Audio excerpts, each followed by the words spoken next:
Au nom du Père, du Fils et du Saint-Esprit. Amen. La paix de Jésus soit dans votre maison. J'espère que vous allez bien, que vous êtes dans la paix et la joie de Jésus. Alléluia. Eh bien, ce matin, nous sommes encore dans la parole du jour. Et la parole du jour, je vais vous la lire. En Saint Marc, chapitre 6, versets 53 à 56. Et comme je vous le dis souvent, les morceaux qui sont choisis pour la Sainte Messe, eh bien, il vaut mieux lire les chapitres en entier pour comprendre ce qui se passe. Encore une fois, et toujours le contexte, comprendre ta parole, bien-aimé Jésus, en cherchant à comprendre le contexte. C'est pas moi qui l'ai inventé, ce sont les exégètes qui le disent, et ils ont bien raison. Alors, les trois croix. Alléluia, merci Jésus pour ta parole. Ils traversèrent de façon à atteindre la rive de Génésareth. C'est là qu'ils accostèrent. À peine étaient-ils descendus de la barque qu'on le reconnut, et les gens se mirent en branle dans toute la région. On transportait les malades sur des brancards, là où l'on apprenait qu'il était. Partout où Jésus passait, que ce soit les villages, les villes ou les campagnes, on déposait les infirmes sur les places publiques, on le suppliait de pouvoir seulement toucher la frange de son vêtement, et tous ceux qui la touchaient étaient sauvés. Merci Jésus pour ta parole.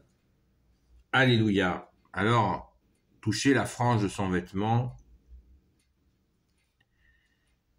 il semblerait que donc le vêtement, ton vêtement, bien-aimé Jésus, était constitué de franges. D'ailleurs, Jésus il fait allusion à ce vêtement-là dans une autre parole, dans une autre parabole. Jésus nous parle de la frange, de ces vêtements, pas des siens, d'autres personnes. Et ça nous donne encore une idée absolument hallucinante de la question de cette puissance de Jésus, Fils de Dieu, le seul Messie qui est là. Tous ces gens l'ont vu. Quel bonheur, quelle grâce ils ont eu de te voir, ô Jésus. Et cette puissance, on peut se l'imaginer. Et on l'imagine d'autant plus que quand on consulte les chapitres précédents, là on est au chapitre 6 de Saint Marc, et au chapitre précédent, on remarque au paragraphe précédent, c'est les paragraphes précédents, 2 paragraphes précédents, il semblerait que chronologiquement, ce soit dans ce sens-là que ça se soit passé, il y a eu la multiplication des pains. Il faut que nous réalisions ça. Donc les foules étaient bouillantes. Il y a eu la multiplication des pains. Et la parole même nous dit que les apôtres eux-mêmes étaient choqués. Choqués bien sûr de bonheur, mais choqués quand même. Car ils ont vu la multiplication des pains et des poissons. Et les gens l'ont vu aussi. Donc ça a dû créer une frénésie. Le paragraphe précédent s'appelle donc la multiplication des pains. Et ça suffit pas. Jésus, tu en remets une couche, puisque on l'a bien compris, se déplace en barque dans cette période, et Jésus marche sur l'eau. Et c'est à la suite de de cette fameuse nuit où Jésus marche sur l'eau que Jésus débarque à cet endroit dont parle la parole du jour. Donc, les apôtres ont été mis à rude épreuve. Un bonheur de voir tout ce qu'ils ont vu, bien sûr. Alléluia, merci Jésus. Mais vous imaginez que leur pauvre tête, ils ont pour arriver à intégrer tout ce qu'ils ont vu, et puis ça continue. Ça continue. Les gens en sont allés chercher les infirmes et les poser sur les places.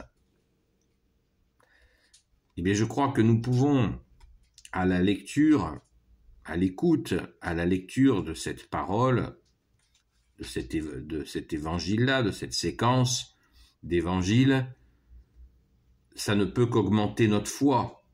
La multiplication des pains, Jésus marche sur l'eau. Qu'est-ce que cela veut dire, Jésus marche sur l'eau? Il faut le comprendre spirituellement, comme dit le grand saint Paul. Les Hébreux considéraient à l'époque que tout ce qui était sous l'eau était d'ordre démoniaque. Les démons préparaient leurs mauvais coups sous l'eau parce qu'on ne voyait pas les fonds marins. Donc ils étaient très méfiants par rapport à l'eau. Les Juifs n'étaient pas un peuple marin. Et Jésus marche sur l'eau, c'est-à-dire qu'il marche au-dessus il est au-dessus des problèmes, au-dessus des coups tordus, au-dessus des entreprises du mal. Il les piétine, il est plus fort que tout cela. Et cette nuit-là, ils l'ont vu marcher sur l'eau. C'est bouleversant pour les apôtres. Multiplication des pains, Jésus qui marche sur l'eau, et là, il ne touche même plus les gens quand il se déplace dans les places publiques. Bien-aimé Jésus, tu touches même plus les gens, juste il te touche la frange, pas le manteau, pas ils attrapent pas le vêtement de Jésus, il touche la frange. Vous savez, ces petites franges. Il les touche. Et les gens sont guéris. C'est une frénésie complète qui devait y avoir. Essayons de l'imaginer. Pourquoi? Parce que ça nous fait réaliser la vraie nature, la nature divine de Jésus, Fils de Dieu. Car dans notre monde actuel, j'allais dire notre immonde actuel, eh bien, il y a sans cesse l'entreprise du mauvais, l'ennemi des âmes, qui essaie de minimiser au maximum le rôle de Jésus, alors qu'il sait pertinemment qu'il reviendra dans sa gloire lors de son second avènement, et il sait qu'il est là, tout-puissant avec son Père et l'Esprit Saint. Donc nous, à cette lecture, eh bien, profitons-en pour augmenter notre foi, qui veut dire notre confiance en Jésus. Faisons-lui confiance. Je pourrais même toucher la frange de son manteau, on peut l'imaginer dans l'invisible, puisque, comme le dit le Saint Credo de Nicée, je crois en un seul Dieu, le Père Tout-Puissant, créateur du ciel et de la terre, de l'univers visible et invisible. Nous croyons au monde visible et invisible. Donc, si nous sommes en difficulté, nous pouvons imaginer de dire à Jésus, laisse-moi toucher ne serait-ce que la frange de ton manteau.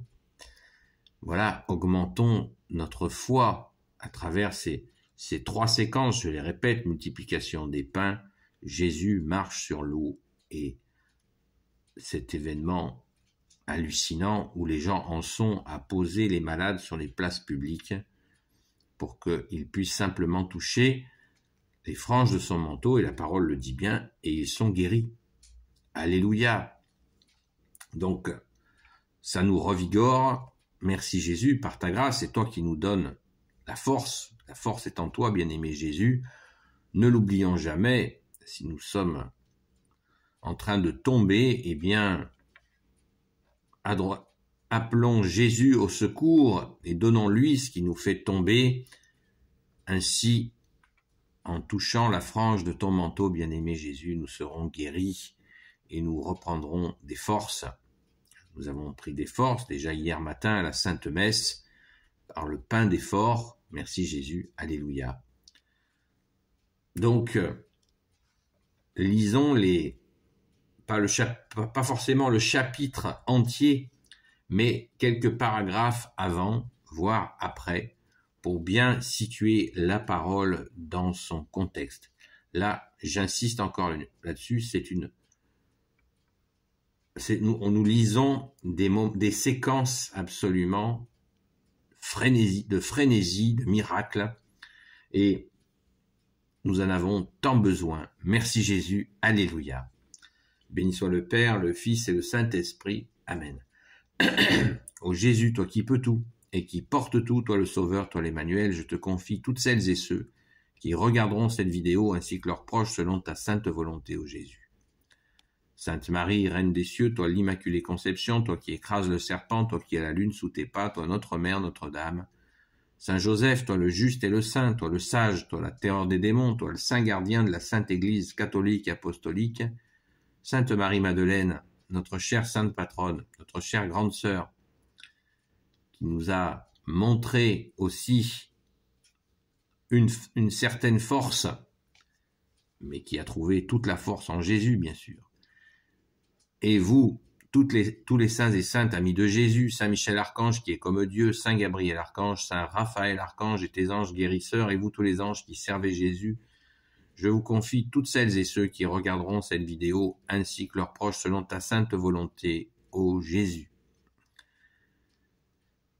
Je voulais souhaiter la bienvenue aux nouveaux abonnés, aux nouvelles abonnées.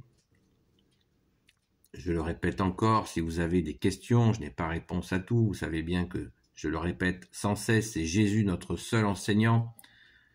C'est toi seul, Jésus, qui nous enseigne. Amen. Si vous avez des questions, envoyez-moi un courrier à ami Marie-Madeleine, ami avec un S, Marie-Madeleine sans tiret, @gmail.com. Et je ferai une réponse vidéo à votre question. À la grâce de Jésus, bien entendu, notre seul enseignant. Je vous souhaite une bonne journée dans la paix de Jésus et j'espère que vous serez revigorés dans cette foi en toi, bien-aimé Jésus. Notre confiance est en toi. Alléluia. Et je vous dis à très vite.